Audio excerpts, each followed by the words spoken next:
À 28 ans, Jean-Louis Debré fait ses premières armes en politique lors d'une élection dans le Calaisis. On le questionne alors sur son image de fils à papa. Physiquement, vous ressemblez un peu à votre père. Est-ce que ça vous aide? Pour vous, je ressemble à mon père. C'est une question uniquement d'appréciation. Son père, Michel Debré, a rédigé pour Charles de Gaulle la Constitution de la Ve République. Son fils suivra lui une carrière de magistrat, tout en montant dans les rangs du RPR aux côtés de son mentor, Jacques Chirac. Bonjour, ça va? En 1986, il est investi candidat aux élections législatives dans l'Eure. Ce sont ses premiers pas en Normandie.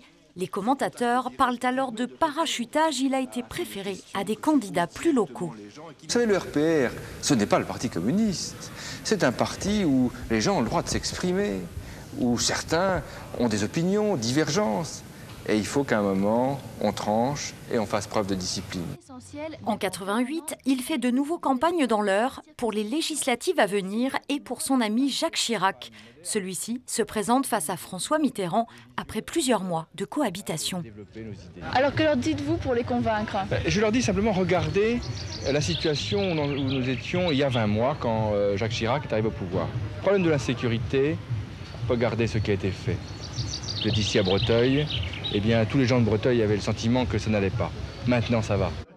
Jean-Louis Debré sera réélu 4 fois député de l'Eure et gardera en parallèle d'autres responsabilités plus nationales. Auprès de Jean Tibéri à la mairie de Paris, il sera également nommé ministre de l'Intérieur sous Juppé de 95 à 97. En Normandie, une nouvelle étape est franchie lors des élections municipales de 2001. À Évreux, Jean-Louis Debré va ravir la place de maire à Roland-Plaisance, un élu communiste en place depuis 24 ans. Un basculement à droite, c'est son fait d'armes le plus marquant. À la mairie, c'est le grand déménagement, au milieu duquel le maire soude une nouvelle équipe autour de lui.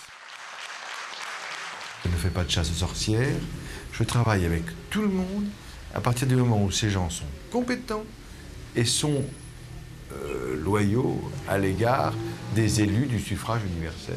Rénovation du centre-ville, aménagement des berges, construction d'un hôpital, ce sont les dossiers qu'il va impulser localement lors de ce mandat.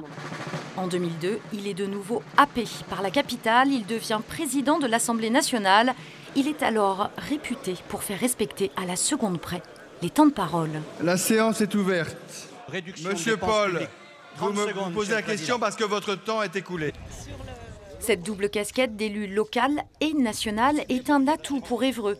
Jean-Louis Debré met tout son poids pour obtenir des budgets. Le quartier de la Madeleine, par exemple, touché lors des émeutes de 2005, bénéficiera quelques mois plus tard d'une enveloppe de 200 millions d'euros.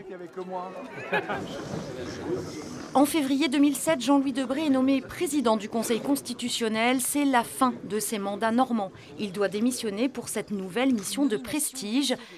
Avant son départ, il prendra le temps de présenter un jeune premier, un certain Bruno Le Maire, qui sera élu dans ses pas comme député de l'Eure. Raconter aux Français ce qu'ils furent, c'est leur expliquer ce qu'ils sont. Jean-Louis Debré, l'homme de lettres cette fois, libéré de ses contraintes politiques, reviendra souvent en Normandie, sa terre d'élection et d'adoption.